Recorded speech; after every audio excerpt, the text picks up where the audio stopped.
everybody, it's Jessica Cloud with Real Deal Fundraising. I'm coming back today to show you how to do basic formulas in Microsoft Excel. And for this example, I'm going to be looking at some created direct mail statistics, and I'm going to show you how to set up your formulas so that you can look at the response rate and average gift.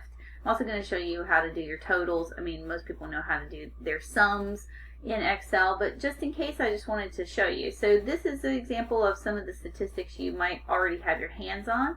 So you're of course going to know the number of letters sent to your various segments.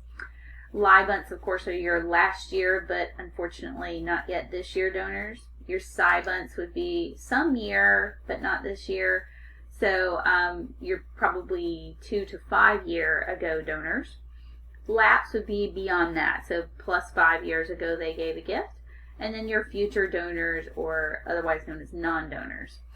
Then you would know your number of gifts that you've received so far and the total dollars that that segment of mail generated.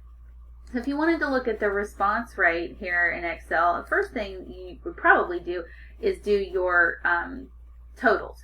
So you're going to highlight your number of gifts right there and hit auto sum. Easy peasy. Then you're going to do the same thing for your dollars, auto sum. So now we know that we've raised $10,500, almost $10,600 from 134 gifts. So to get the response rate, we're going to just go equals, select our number of gifts, divided by the number of letters sent. And that is going to give us this number, which doesn't look particularly useful, but we're going to drag it down, and we're going to go ahead and pull it all the way into our totals line. We need to pull down our number of letters sent as well. Now we have a figure for this. And we're going to highlight this whole column, right click, format cells, and we're going to turn it into a percentage. That percentage is going to give us a lot more information. And so this doesn't tell me anything, revolutionary. It's helpful, but of course our LIBUNTs are performing at a high rate, our SIBUNTs a little bit lower, and then of course our lapsed and futures performing, very low.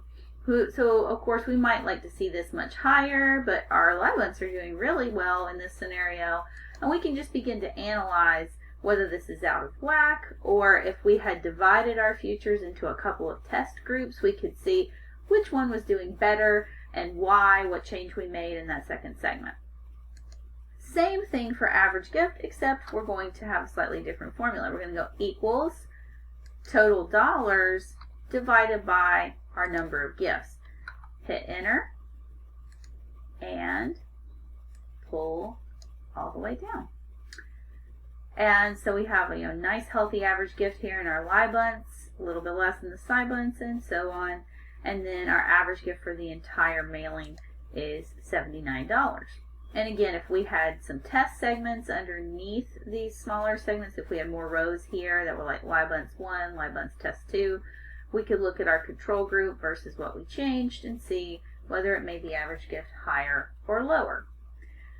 So that's basically what we have to do. If we needed to make this column into currency and it wasn't already, we would highlight the whole column and go to Format Cells and select Currency. And we could choose to see this without the decimal places if we just wanted the round number, or we can add the 2 decimal places there. So that's basic statistics and formula setup in Excel. You can also, if you're looking at historic data, you could reverse engineer this information. So let's say you knew the response rate and the average gift. So we can take that and put the response rate and average gift. Oops, let's do paste values. And we'll format those. Put that back for percentage. And change this one to currency.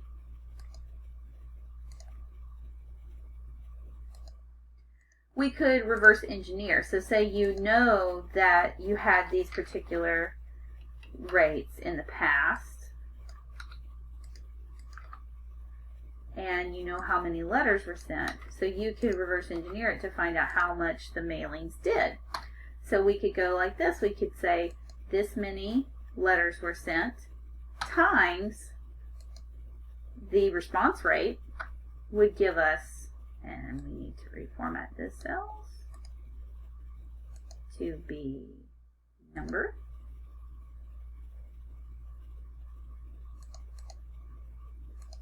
And we'll see that we have our number of gifts here. So it generated this for us. And again, we'll pull the formula down, and we have all these numbers. So if we had data from previous fiscal years that maybe only had the response rate, the number, the average gift, and the total number, we could generate for ourselves the number of gifts and total dollars just by creating a different formula. So again, if we wanted to know the total dollars, we would take the number of gifts and multiply it times the average gift that we already know, and it's going to tell us the total dollars. So you can use the formulas to reverse engineer historic statistics or to give you the response rates and average gifts in the future. So that's just some examples of how you can set this information up and utilize it for your statistical analysis, and learn to set up. And the formulas can get very complicated or be as baroque as you want them to be as you become more proficient at using Excel for this kind of analysis. You can also do graphs and so forth to help you compare. You can do all kinds of things with Excel once you learn to set up some basic formulas for percentages and dollars and so forth. So I hope this was helpful. If this video was helpful for you, please subscribe to Real Deal Fundraising, and we'll have more and more videos about using Excel for fundraising purposes and all kinds of other motivational and fun, how to have fun at your job, how to make your donors have fun, make giving fun for them at Real Deal Fundraising. So have a great day. Bye-bye.